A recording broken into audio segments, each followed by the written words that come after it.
Hey everyone, welcome to this little mini intro session on effective marketing for lawyers. And what we're going to talk about today is how you can effectively market your practice in a way that's powerful because it's tied into realistic, proven principles about how one should market any kind of business. So the principles are the same no matter what kind of business you're in. Lawyers have an additional issue, which is basically you have to have a good reputation as a lawyer. And so the problem in marketing is, you need to have a good reputation. You should be perceived as an expert in whatever area of law you practice. And if you don't know enough people, if you don't have enough people that you can communicate with, then you're not going to get new clients easily. So what most people do is they focus on the don't know enough people and they say, oh my God, I need to buy ads and I need to take out a billboard or whatever.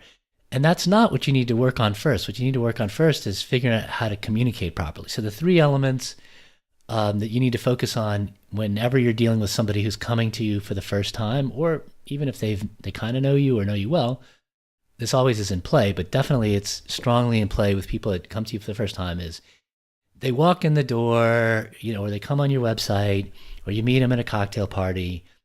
If you don't establish rapport with them, you don't seem like the kind of person they would want to deal with, everything else is out the window. They don't care if they can trust you. They're not going to listen to you. Rapport is step one.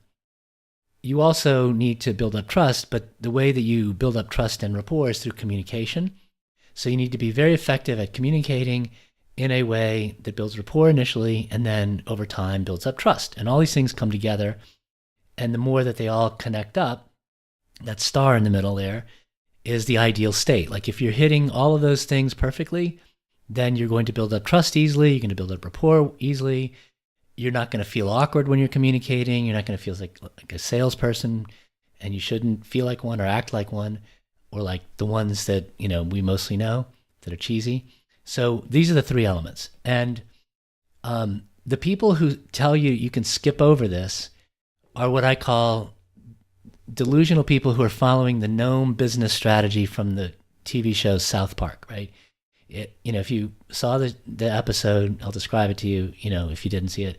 Basically, the kids go to these gnomes and they're building a business, and the gnomes are supposedly business experts, and the kid's like, well, what do you do? And he goes, well, phase one is we collect underpants. And he's like, okay, and then what happens next? And he goes, well, phase three is we make money. And like, okay, and what about phase two? And there's a lot of mumbling with the gnomes, and they've never figured out phase two, which of course is the whole key, right? Another way of looking at it is this cartoon, which it's a couple of math guys are saying, here's the formula, but in the middle is, then a miracle occurs, right? This is like completely unrealistic.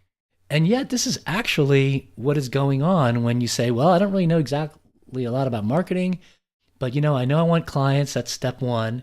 And then step three is I'm going to make money. And so you go to somebody and go, yeah, we'll get you, some leads, and, or you put up some ads and you'll have those clients, and, they'll come to you and you'll make money.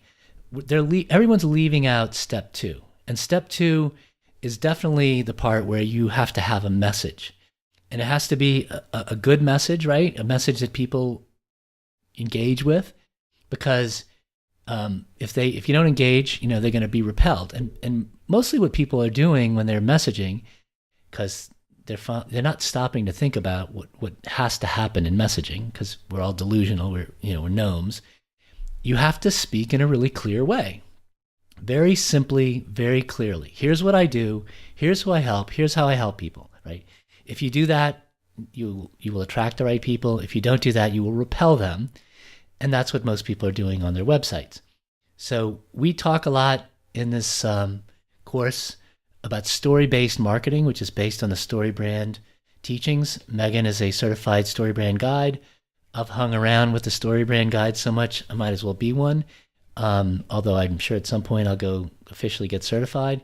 But I'm a big believer in what Don Miller says when he says, for starters, what we think we're saying to our clients and what they hear are two completely different things. And unless you really go focus in on this and talk to clients in a way that allows you to figure out what they're hearing, you think that they're hearing what you're saying, but they're not, because you're saying it in a confusing way. So we're big believers in the story brand method. There's a book called Building a Story Brand out there, which we, of course, highly recommend that you get. Basically, the key message that he puts out there, and this is step 2, is if you have a website. You don't have to have a website, but he builds that into his equation because most people these days do. And step 1 is clarify your message. Step 2 is kind of map out what the website is going to look like. The buzzword for this is wireframe. But you want to not just have a website in some kind of generalized way. You want to decide architecturally where you're going to put different elements of your message and so forth. Then you create a lead magnet, which is a free resource that you offer to people that you're trying to talk to and say, hey, look, I'll explain how I'm going to solve your problem. If you give me your email address, I'll email it to you. And then a series of emails go out automatically, which are well written, simple, clear, rapport building, trust building, and people respond, and now they come on board. And then when you have clients, you collect testimonials from them so that you can use those to further build trust with strangers, because if your website has testimonials and people see, oh, other people have hired this lawyer and like him, things work much more smoothly, right? So when you go through the story brand process, he talks about the elements of a story are there's a character with a problem. The character meets a guide who understands their fears, their concerns, and then says, hey, here's a plan, and here's what we're going to do, calls them to action. And then if you follow the plan, we'll have success. And if you don't follow the plan, that'll be a problem, right? So he's got the word comedy, or tragedy, but it's success versus tragedy. Okay, so that's kind of the overall thing. But, the big question that he throws out to people is he says, oh, okay, you think you got a message that people understand? Okay, let's see. Can you say it really easily in a natural way, right? Does it roll off your tongue like a conversational thing? Is it simple? Is it repeatable? Can the people that work with you also repeat it in a way that's compelling? Because if they can't, we know it's not clear, and we know you haven't done your job to empower the people that work with you to tell other people about you, right? So this is word of mouth marketing on steroids if you have your message dialed in. Now, if they come to your website needs to tell them within 5 seconds what you're all about. And he calls this the grunt test.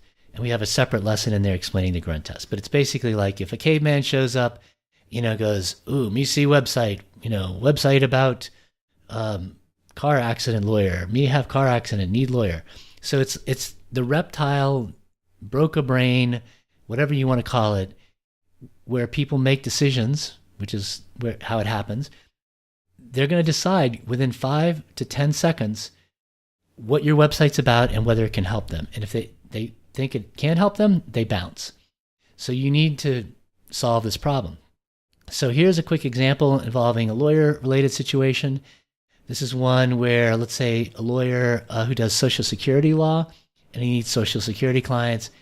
How would you come up with a really simple, clear message that would make those kind of people feel like, oh, I should hire you? You don't start with the website. You start with number 1, the clear message. Okay, so using the Don Miller methodology, which we explain in other lessons, this is the kind of message that could work, right? Like, so you start with what's their pain, what's their concern, what's the problem that they're having, and they, by the way, are the hero. You're the guide, so they need to know, well, is there a guide out there that has some plan that can help me? But I feel bad, so that you need to demonstrate that you understand how they feel. So if you're a Social Security lawyer, most people who go to Social Security lawyers know that some people think that they're malingering, because some people do. So they don't like to talk about that. So if you say, well, most people file disability claims are treated like they're malingering, I treat my clients with total respect and fight relentlessly to get the results they truly deserve. Okay, so that's version 1. And you say, okay, well, I'm going to have a website. I'm going to wireframe it. What's the homepage top of the above the fold part need to look like? We're just mapping this out generally. Okay, so I'm going to have Social Security lawyers top left, phone number top right, an image that's congruent with what the person is worried about, like appearing in front of a judge. So figuring out the image is tricky. But now we've modified it a little bit. It says, I know what it feels like to be treated with suspicion when you're truly injured. We replaced the word malingering, which is not normal human language, with suspicion. So I fight relentlessly to get you the full compensation you really need and truly deserve. That is going to resonate with a person who has a Social Security problem. Versus this page of an actual Social Security lawyer in New Orleans who thinks that because he's in New Orleans, he should have a picture of the Mississippi River Bridge. That is not relevant to Social Security law. That is not necessary. Google will make sure that people searching for Social Security lawyer only wind up on the pages of Social Security lawyers in New Orleans. So you don't need to have a picture there about that. And then he's got all this mumbo jumbo at the bottom that's about how he's so wonderful and he does all this stuff. No attempt to establish rapport, no attempt to establish empathy. The trust building is only based on, well, you're a lawyer and I guess you practice Social Security law, so that's great. But him competing with a lawyer who's got this, now this is a very minimalist version. We could fancy it up. That's what Megan helps people do. But that's way more effective than this. So what most people that you go to that are gurus will say, oh, you need a fancy website. Yes, we'll do this, we'll do that. No, this is not where you start. You start with the message, this. Then you go to this so that you avoid this, because clarity is what's going to attract people and confusion is what's going to repel them. So that is the overview. I hope that you found that powerful and useful, because that is really the key thing that you need to know about effective marketing overall. We'll cover more things in detail in other lessons, but that's kind of the basic intro.